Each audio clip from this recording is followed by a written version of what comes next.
à tous, aujourd'hui on retrouve Monsieur Stéphane Poli pour une visite exclusive en avant-première des nouveaux bâtiments Alpha, Beta et Gamma.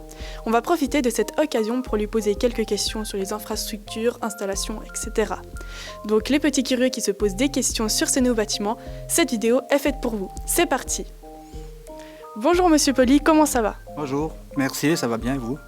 Donc voilà, là on est dans un de ces nouveaux bâtiments. Personnellement, qu'est-ce que vous en pensez? Vous êtes satisfait?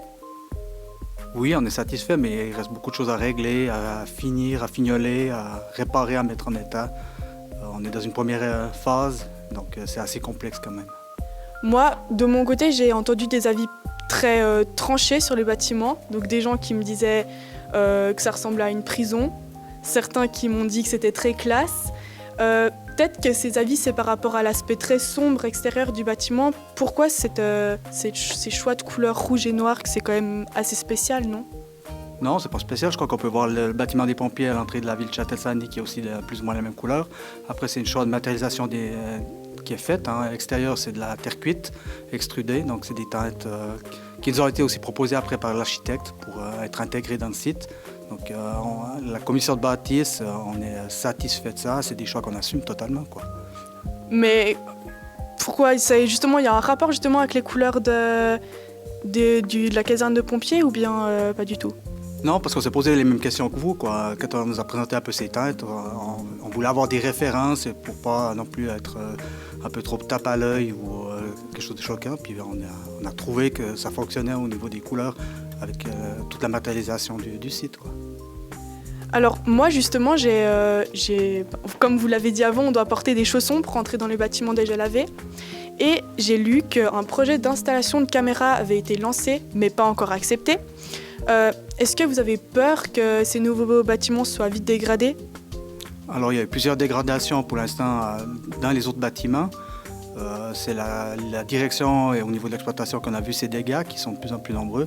Donc on a préféré d'installer pour l'instant tout ce qui est câble et tout ça, de faire les demandes pour l'installation de la vidéo pour prévenir l'avenir, quoi. Mais on constate qu'il y a de plus en plus de dégradation et le site n'est pas complètement fermé.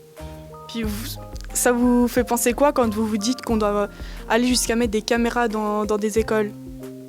Alors ça, c'est un débat large de la société actuelle. Je n'ai pas d'état d'âme par rapport à ça. Je pense que voilà, c'est des biens publics, donc ils doivent être entretenus et puis on doit avoir un certain contrôle, quoi, parce que c'est l'argent public. S'il y a des dégâts qui est dépensé aussi. Donc pour moi, c'est assez clair. Et avant, vous parliez de futur. Vous pensez que ce bâtiment, il va arriver à la fin de ses jours aussi rapidement, même si c'était pas très rapide quand même, 45 ans, que le vieux bâtiment ici? Alors, je ne mettrai pas ma main au feu, j'espère le voir dans 45 ans. Je pense que les matériaux actuels ou la qualité des travaux sont peut-être pas aussi efficients qu'il y a eu comme on construisait il y a 20 ou 30 ans en arrière. Mais c'est une autre tendance actuelle, quoi. Puis, est-ce que vous êtes d'accord de ce fait qu'on va un peu détruire l'ancien bâtiment? Vous ne pensez pas qu'il peut encore servir?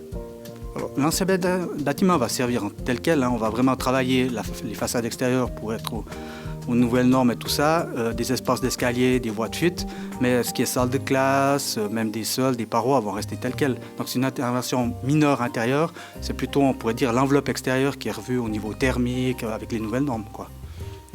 D'accord, donc si ça vous dit, maintenant on va partir sur une petite visite du bâtiment. Donc quelle salle vous avez à nous proposer de voir? Bon, ici, alors ici on se trouve dans le cadre de l'entrée avec on voit les fameux casiers et sur la gauche on aura les salles de classe.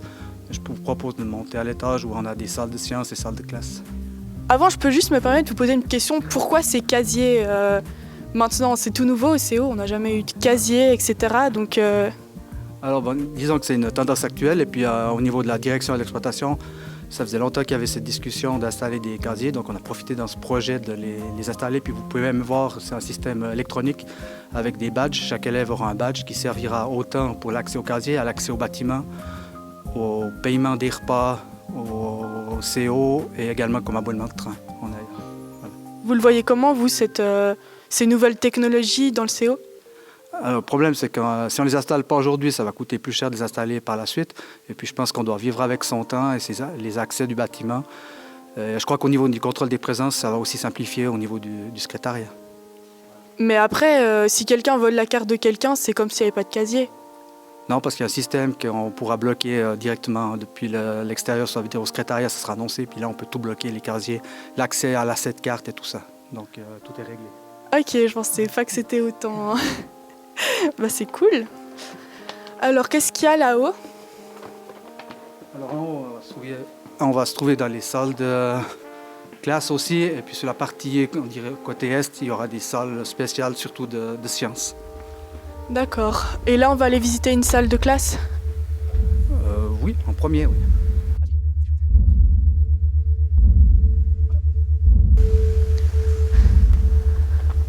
Alors là, on est dans une salle de classe. Oui. Pourquoi c'est quand même assez extravagant comme couleur du rouge et du bleu pour une salle comparée aux autres bâtiments? Pourquoi ces choix de couleurs? Alors, encore une fois, l'architecte est arrivé avec différentes matérialisations, différents choix. Et il nous a montré une photo de bâtiments ou de petits chalets en Norvège au bord des fjords, avec la neige, ce fameux bleu et rouge, ces bâtiments. Puis ça nous a plu au niveau de la commission de bâtisse. Et puis on a accepté cette variante-là. Moi, je sais pas si c'est sûr, mais j'ai entendu que le rouge, ça avait des effets excitants sur les humains. Enfin, c'est pas un peu dangereux du coup de mettre cette couleur en classe? Peut-être c'est excitant, mais peut-être ça permettra aussi à certains de rester réveillés.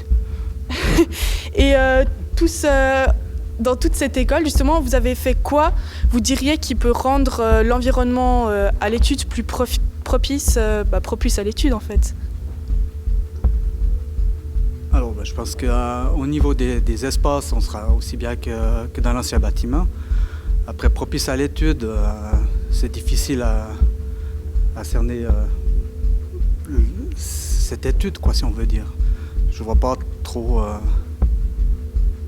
la question, quoi. Parce que c'est une salle de classe, on a des normes à respecter. Donc après, l'environnement, c'est des choix qui sont faits, qui doivent être pertinents. Et puis surtout, on doit penser à l'utilisation, à l'exploitation, au futur, quoi. C'est surtout le prof qui fait la classe, en fait. Alors oui, il aura une certaine liberté dans sa classe. Ouais. Alors, là, c'est une salle de classe... Ok. Et pourquoi il y a un lavabo, du coup? Alors, je crois que vous avez partout un lavabo dans chaque classe, donc c'est simplement pour se laver les mains, puisque vous pouvez voir quand même le tableau, c'est quand même avec un système à craie aussi. Donc, il y a quand même possibilité de se laver les mains. Et puis, on a profité de ces espaces, il y a toute une paroi aimantée pour l'affichage, et également d'avoir des petits casiers individuels pour chaque élève à l'intérieur de la salle, pas toujours devoir retourner dans son casier extérieur. Et donc le tableau, là, il est entièrement interactif ou bien il y a vraiment des parties à la craie sur les côtés? Alors, c'est un choix. Il y a une commission avec les enseignants, une bonne quinzaine d'enseignants ont visualisé différents systèmes. On a eu des prêts de matériaux. Et finalement, on est resté sur un système de tableau avec 7 faces, donc une partie centrale blanche pour l'affichage et des autres parties utilisation à la craie. Après, c'est un bimère simple et puis c'est un système informatique qui partira directement depuis le PC de l'enseignant, qui peut être interactif. Ce n'est pas le tableau interactif ni le bimère interactif. C'est pour que peut-être à futur, il y ait une interaction aussi entre les élèves qui pourraient travailler sur un iPad, soit avec des ordinateurs, ça s'affiche aussi au tableau, que ce ne soit pas qu'un élève qui vient de travailler. Ok, ça c'est très innovateur, ouais, c'est pas mal. Vous avez peut-être une autre salle à nous proposer de voir? Alors je pense que c'est intéressant, une salle spéciale. Là, on entre dans une salle de sciences. Ok, donc c'est vraiment très neuf. Enfin, vous avez mis des choses en place déjà pour, à part les caméras, pour empêcher les dégradations? Non, au niveau intérieur, il n'y a pas de matériaux, de choix qui vont dans le sens des dégradations. Après, il y a quand même un bâtiment, on pourrait dire, en guillemets, habité. Il y a des enseignants, il y a des surveillances, donc on craint beaucoup moins ce phénomène à l'intérieur. Donc là, on est dans une salle de sciences. Donc parlons un peu environnement. Est-ce que dans ce bâtiment, il y a eu des choix qui ont été faits en faveur de l'environnement? Qu'est-ce qui favorise l'environnement dans cette construction? Alors, disons qu'on est obligé de construire un bâtiment public, on appelle ça minergie, ce qui veut dire qu'au niveau des respects des normes d'isolation et tout ça, on fait pour que le bâtiment consomme le moins possible. Donc ça, c'est une obligation légale. Donc c'est un respect qu'on doit faire. Il y a une ventilation contrôlée. C'est tout un système qui est mis en place justement pour essayer de respecter l'environnement. On a même prévu, si à futur, on voulait installer des panneaux solaires sur les toits. Les tubes sont déjà prêts. Mais pour l'instant, dans l'investissement, ce n'est pas prévu. Mais à futur, on peut le faire. Pour pas qu'on soit pénalisé aussi à futur. Et du coup, pourquoi pas l'avoir fait directement? Alors, ça a un coût. Donc, on a un budget à respecter. Au départ, ce n'était pas dans le budget. Peut-être qu'à la fin, s'il y a des économies, on pourra se le payer. Mais pour l'instant, c'est prématuré de le dire. C'est une idée qui est toujours derrière notre tête, donc on l'oublie pas. Le bâtiment, on pourrait dire Est, c'est une version provisoire. Il y a des salles de classe qui vont y être, qui ont des plus petits espaces pour l'instant. Et après, dans 2 ans, on va réaffecter ces locaux parce qu'il y aura la bibliothèque, la salle de musique et des choses comme ça qui seront là-bas. Dès qu'on aura terminé le bâtiment sud. Et vous, dans ces choix de nom, vous avez eu votre mot à dire ou pas du tout? Alors oui, on était un petit jury présidé par monsieur le préfet, dont faisait partie aussi la direction et tout ça. Puis c'était très intéressant de voir les propositions des classes. C'était un joli débat. Vous étiez vraiment pour Alpha, Beta et Gamma ou bien pas du tout? Oui, ça faisait partie de mes favoris. Ok, alors merci beaucoup pour cette visite VIP, Monsieur Poli. J'espère que tout va bien se passer pour cette rentrée en nouveau bâtiment et je vous souhaite tout de bon. Merci, au revoir. Merci à vous et puis une bonne suite et puis surtout intégrer bien dans ces nouveaux locaux à la rentrée. Bon Noël à tous.